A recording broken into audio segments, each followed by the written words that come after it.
আমরা এটি আজকে আনুষ্ঠানিকভাবে ইনশাআল্লাহ সিটি কর্পোরেশন হিসেবে আমরা আনুষ্ঠানিক যাত্রা আজকে শুরু হলো বগুড়া শহরে।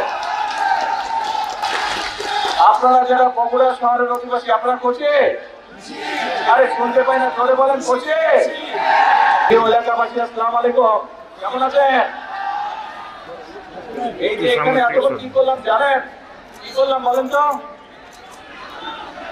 আপনাদের বগুড়াবাসী, বিশেষ করে বগুড়া শহরে মানুষের বহুদিনের একটি আশা ছিল, বহুদিনের একটি প্রত্যাশা ছিল যে বগুড়া শহরটি একটি সিটি কর্পোরেশন হবে। আমরা 2001 সাল থেকে কাজ শুরু করছিলাম।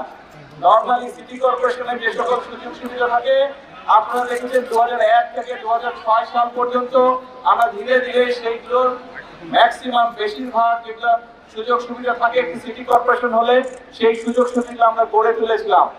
এখনো কিছু কাজ বাকি আছে, তবে আমরা এটি আজকে আনুষ্ঠানিকভাবে ইনশাআল্লাহ সিটি কর্পোরেশন হিসেবে আমরা আনুষ্ঠানিক যাত্রা আজকে শুরু হলো বগুড়া শহরে। আপনারা যারা বগুড়া শহরের অধিবাসী, আপনারা কোচে? আরে শুনতে পাই না, ধরে বলেন কোচে? আসলে বলেন যে কোচে নাকি? কিন্তু একটা ব্যাপার আছে, একটা না দুইটা ব্যাপার আছে। ব্যাপার হচ্ছে নিজের শহরকে কিন্তু নিজে পরিষ্কার রাখতে হবে। পরিষ্কার কিন্তু আপনারা রাখেননি। আমি আসার সময় ওই স্টেশন রোডে দেখলাম দুই পাশে অনেক ময়লা। আমি প্রশাসনের সাথেও কথা বলেছি, কিন্তু প্রশাসনেরটা করবে, কিন্তু নিজের ঘর তো নিজেকে পরিষ্কার রাখতে হবে, তাই নয় কে? হ্যাঁ, এখন সেটা স্টেশন রোড হোক, গোহাইল রোড হোক, বনানী মাটিরালি হোক, ভিতরের রাস্তাগুলো হোক, যারা এই সিটি কর্পোরেশনের মানুষ, যারা সিটি কর্পোরেশন আপনারা পাস করবেন, আমাদের নিজেদের শহরের যত্ন আমাদেরকে নিতে হবে, তাই তো? আমরা সবসময় আপনারা বলেন যে বগুড়া শহরকে একটা মডেল টাউন হিসেবে গড়ে তুলবেন, কিন্তু মডেল টাউন করতে গেলে তো শুধু সরকার একা পারবে না। এলাকার মানুষ, শহরের মানুষ যদি চেষ্টা না করে, শহরের মানুষ যদি একসাথে কাজ না করে, তাহলে তো সম্ভব না রে ভাই। আপনারা এখানে অনেকে ছোট ছিলেন, দেখেন নাই, আজ বড় হয়েছেন, কিন্তু মুরব্বী যারা আছে তাদেরকে জিজ্ঞেস করবেন 1 থেকে 6 পর্যন্ত আমরা কিভাবে মোটামুটি ভাবে শহরে বহু কাজ করেছিলাম।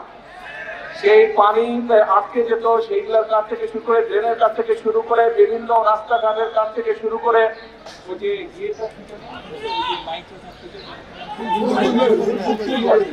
ফুলবাড়ি ওদিকে যে ভিতরে রাস্তাঘাটগুলো ছিল সেই রাস্তাঘাটগুলোকে ঠিক করেছ, ড্রেন ঠিক করেছ, বিভিন্ন কাজগুলো আমরা করেছি। এই দুই পাশে করতর ওই পাশে যে ব্রিজগুলো ছিল, আগে ছিল একটা ব্রিজ, আপনাদের এই বিএনপি সরকারে কিন্তু 6টা এক্সট্রা 6টা ব্রিজ আমরা তৈরি করেছিলাম। কিন্তু এই সবগুলোই আরো কাজ করা যাবে, কিন্তু আপনারা যদি যত্ন নেন, যত্ন নিতে হবে, পারবেন তো? ঠিক আছে, দেখবো যে বগুড়ার মানুষ নিজের শহরের কতটুকু যত্ন নেয়, ঠিক আছে? আর আমার পাশে থাকবেন ইনশাআল্লাহ। আগেও যেভাবে কাজ করছি ইনশাআল্লাহ ভবিষ্যতে আপনাদের জন্য এবং সামগ্রিকভাবে, এখন তো সারা দেশের দায়িত্ব, আগে নয় শুধু বগুড়া দেখতাম, সামগ্রিকভাবে সারা দেশের জন্য যদি কাজ করতে পারি, এই দোয়া করবেন। মুরব্বী সহ, মা বোন সহ সকলের কাছে এই দোয়া চাইছি। আমি বগুড়ার সন্তান, আপনাদের সন্তান, যদি সারা দেশের মানুষ আজ দায়িত্ব দিয়েছে, সারা দেশের মানুষকে যদি বগুড়ার মানুষের মতন খুশি করতে পারি, তাদের সমস্যাগুলোকে কম বেশি সমাধান করতে পারে, সেই দোয়াতে আমার বক্তব্য শেষ করছি। আল্লাহ হাফেজ।